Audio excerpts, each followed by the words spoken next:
Hello and welcome to another film colour review from Karen's Colours.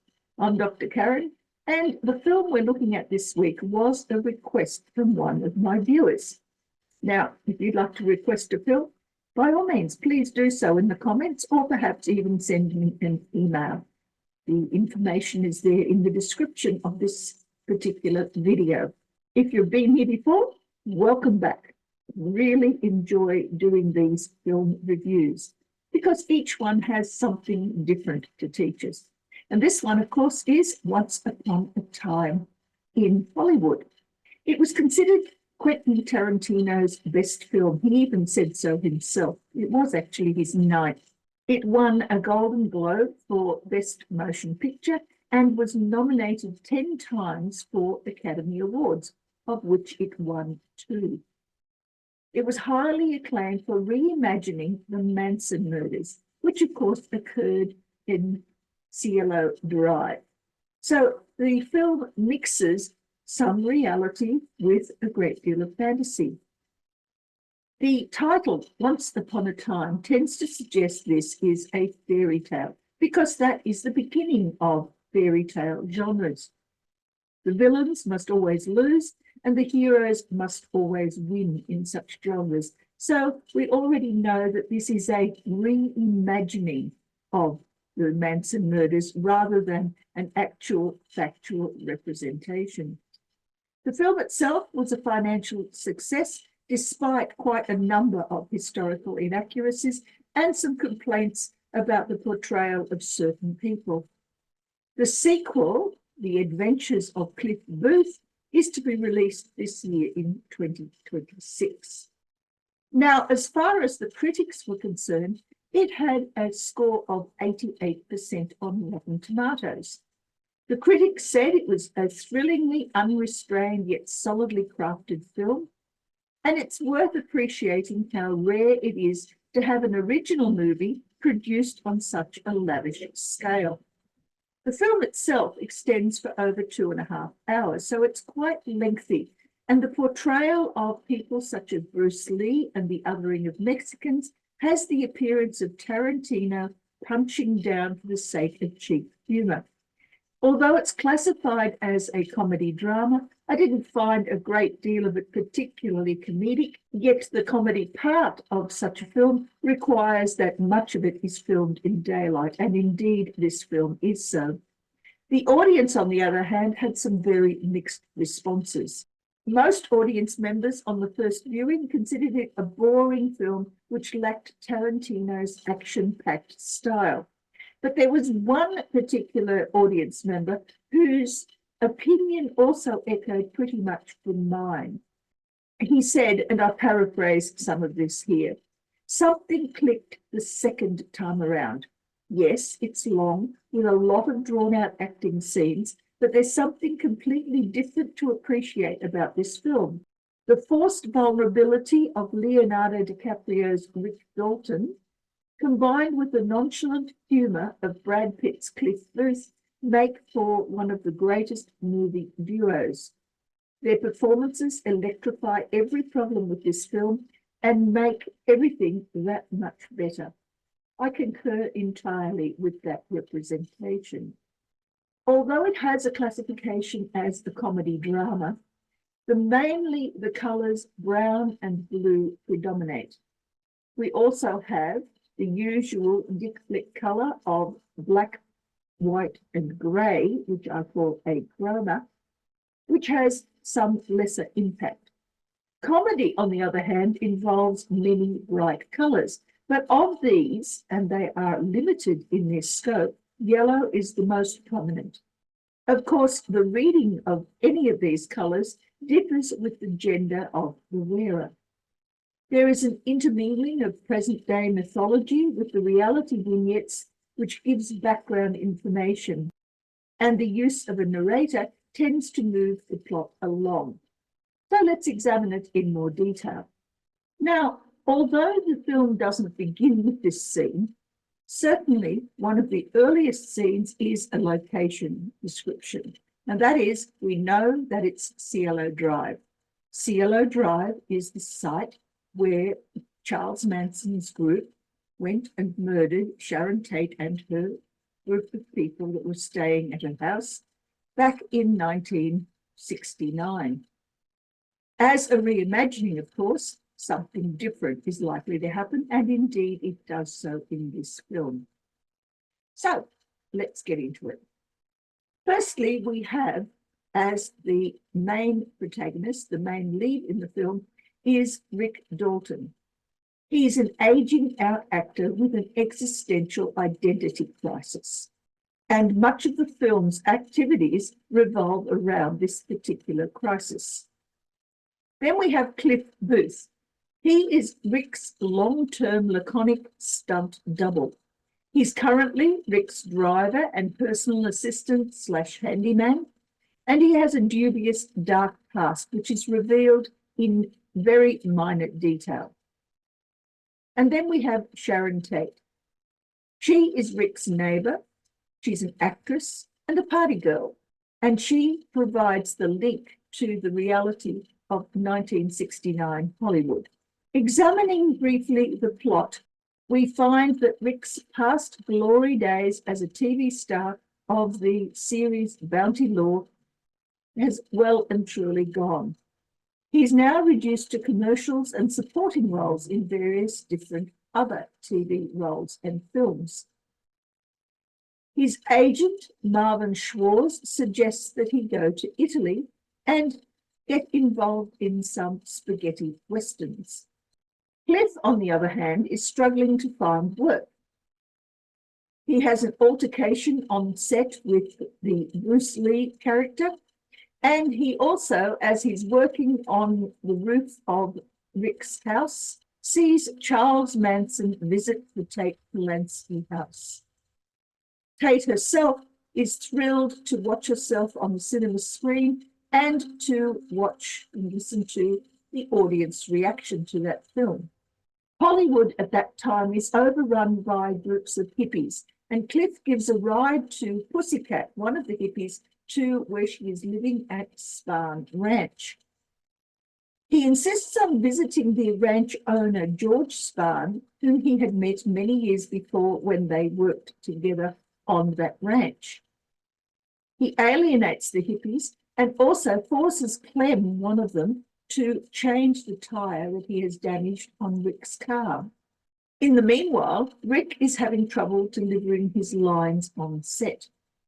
He has an emotional breakdown and earns the admiration of his child co-star when he finally sobers up and delivers his lines well. At this stage, Rick decides to accept the offer to go to Italy, where he stars in 4 Italian films. But at the same time, he has to give Cliff notice that he cannot afford his salary anymore because he now has a new Italian wife named Francesca. Cliff, however, maintains loyalty to Rick and continues to work for him in the background. Months later, when Rick returns from Italy, a pregnant Sharon Tate returns from dining out with friends to spend some time at her own home. Rick and Cliff also go out for a farewell spree, and on their return, Cliff smokes an acid-laced cigarette and walks his dog, Brandy. While Cliff is gone, Rick makes some margaritas and then sees hippies off the premises, citing his dislike of their presence on Cielo Drive. The hippies, however, return, threatening to kill everyone in Rick's house, and Cliff successfully fights off and kills 2 of them, while the third rushes out and falls into Rick's swimming pool, where he manages to destroy that person with a flamethrower. Cliff is then taken to hospital, and when the furor dies down, Sharon Tate invites Rick up to her house, where they will all meet up and become friends. So what do the colours of the costumes tell us about this activity? Looking firstly at Rick, we need to differentiate between Rick and the characters that he plays because the costume colours tell different stories. The same applies also to Sharon and to a lesser extent to Cliff. Primarily, we see Rick in brown. He wears this for his day wear, and in flashback, we also see him in a red light to portray the car crash that caused him to lose his license and then to hire Cliff as his driver. In brown and blue, he's taught how to use a flamethrower for one of his roles. In black and grey, in a blue pool, he is learning the lines for yet another role. In yellow and brown, he's watching TV with Cliff to see how his role in the series FBI panned out. He also accepts the offer to take up the Italy trip wearing that same yellow top. And when he is sobering up in an ice water bowl for the role he is currently engaged to work, he's also wearing that same yellow top. In black and wearing a red cravat, he returns from Italy. He also wears a red gown as he sees the hippies off Cielo Drive. And in orange and blue, he manages to destroy one of the gun-toting hippies. In grey and orange as well, he sees off Cliff to the hospital and accepts the invitation to visit the Tate house. All of these roles involve Rick acting as himself. As a character, the colours are slightly different. Firstly, we have a red-lit poster of the black and white TV show in which Rick was engaged. In brown, white and black, here he is doing a commercial. In black and brown, and particularly in predominating in black, he has roles as guest stars in other people's TV shows. There is a flashback to a black and grey costume in which he fails an audition for a major film. But for the major part of the film, we see him in black, grey, brown as the villain in the series Lancer, where he plays a spot part. But we also see Rick as himself, yet dressed in costumes. Here we have him in black and white, pleading for the director of the current film to give him a role for Cliff. Then in that same black, grey and brown costume as the villain, he's receiving advice from a child actor. Later, we see him without the black hat, in grey and brown in an orange room during his psychological breakdown. And then later on, in an orange and brown outfit in a red diner, he discharges Cliff from his employ. Now, Cliff, on the other hand, begins the film wearing blue with a little bit of brown. He's escorting Rick around and goes home to be greeted by his dog, Brandy, whereupon he sits down with a yellow pot to have his dinner. In yellow, blue and brown, he's waiting for permission to begin a job. In orange, we see him with his wife in yellow, which suggests that he actually killed her. Then later we see him semi-nude and in blue jeans observing Charles Manson's visit to the Tate home. And then the costume that he wears mostly throughout the film is yellow, white, and blue. And here we see him visiting the Spahn Ranch and the hippies. In all white, he returns from Italy with Rick and the new wife. And taking off his white jacket in black and white, he takes the dog for a walk and, of course, wears the same costume throughout the hippie break-in later in the film. Now, all of these scenes are Cliff acting as himself. But he also wears a stunt costume on occasion. And here he is in black and white, waiting for a call for his scenes. Taking off the black jacket, he fights with Bruce Lee. And in the same orange-brown costume that Rick was wearing, in the same red booth, he's being fired. And that now brings us to Sharon's colours. We see her briefly in black dancing on the flight home. Then in brown and black, she collects her dog and luggage from the airport. In brown and white, she's going out to the Playboy Mansion for an evening of fun. And we see her then in yellow and black dancing at the Playboy Mansion. In orange, brown, and blue, she also dances, but this time she's at home when Charles Manson comes to visit. In black and white, she goes to the movie theatre where she is going to watch her own movie. And then in blue and white, we see a flashback to her being trained in the Kung Fu martial arts that she uses within that movie. In yellow and very pregnant, she hosts a new mum friend. In yellow and white, she goes out for dinner with friends, after which, on her return home, she's wearing a brown, white, pink, and yellow so-called house dress. And then finally, we see a flash of white and black as she's greeting Rick after the hippie fatalities. So what can we make of all of these colours? Well, let's look firstly at brown. For Rick, brown is all about his career goals. He's challenged to develop a new direction, and frequently his brown is costume related. For Cliff, it's all about career requirements. And the only time we see him in a brownish colour is when there is a destruction of his career. That is, he has failed to secure a permanent position. For Sharon, brown is all about personal success. Here she has a triumphant return to the United States with her new husband. What about then blue? Well, for Rick, it's all about receiving and utilizing instructions.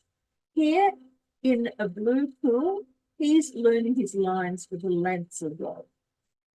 It's also associated with his flamethrower use and training. For Cliff, blue is all about responsibility and reliability in the activities that he undertakes. It's his basic work uniform. He also drives a battered blue car. And while he's working for Rick, he's observing the Manson threat up on the roof.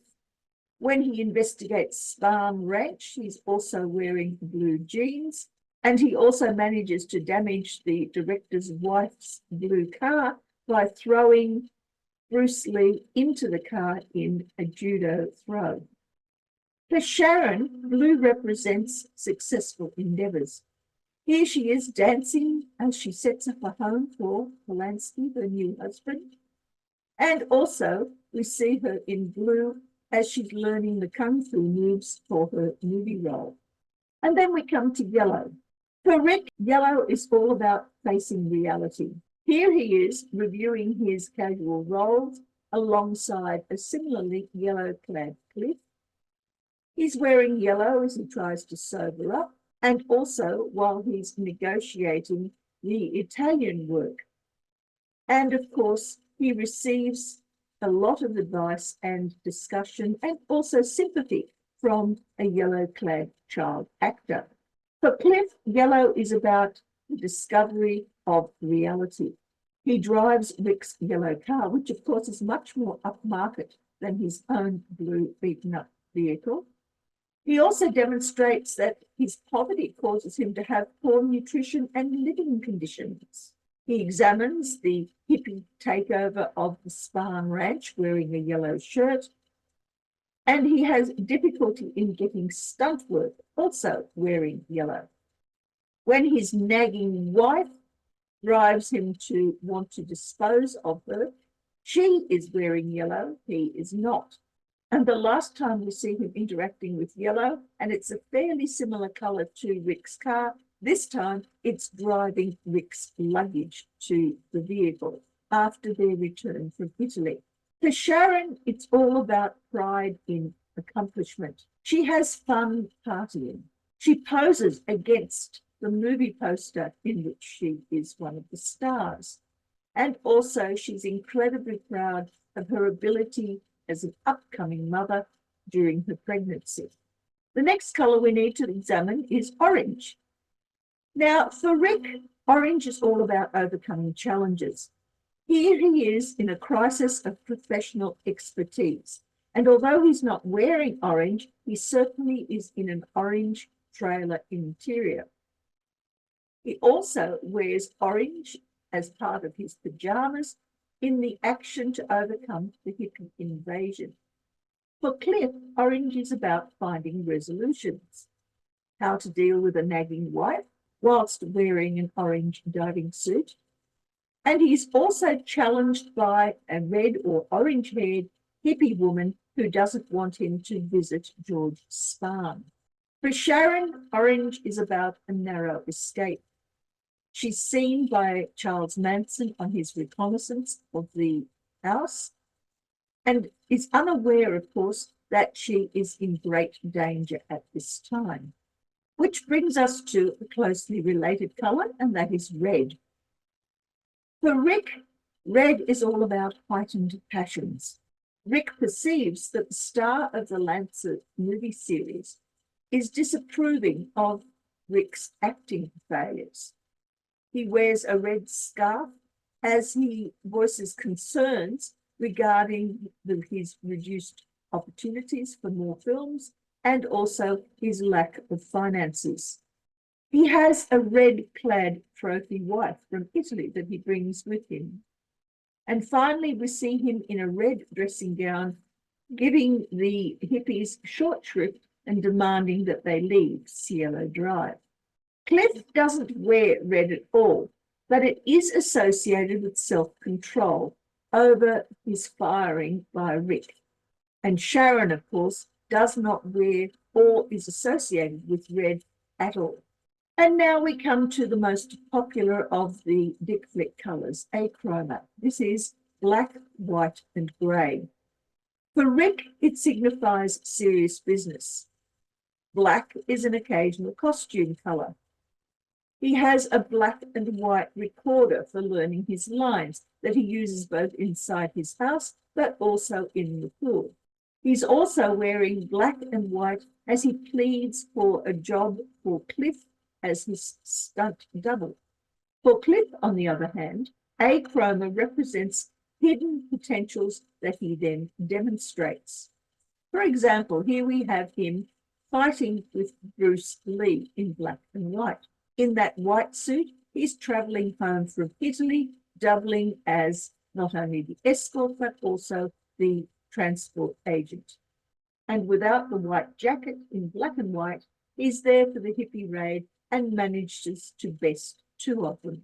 For Sharon, achroma represents her disguise being exposed, even though she does the exposing herself. In black and white, she goes to view her own movie, declaring to the people at the cinema that she is one of its stars.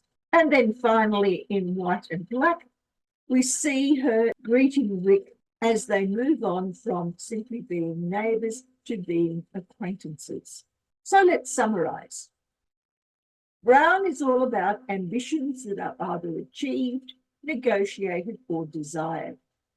Blue tends to suggest that there is learning, observing, and demonstrating of skills that have been learnt. Yellow is the experience of reality. Orange is about managing to overcome a crisis situation. Red is all about the unleashing of passions. And achroma is a serious exposure of hidden potentials within each of the portrayals in this film. So that is Once Upon a Time in Hollywood. Just like most fairy tales, the ending is one in which the villains lose and the heroes win. I'll be interested to see what the adventures of Cliff Booth has to present to us and whether Tarantino can actually make another film that is as entertaining as this one was. Now, as I said previously, if you have a particular film you'd like me to review the colours of, please let me know, because I'm always happy to look at something either that I haven't seen before or to review something that I've watched in the past. I must admit, I rather enjoyed seeing this one for the third time. Until we meet again, may the colours of your life bring you the joy and happiness that you deserve for your own higher good. Catch you again. Bye.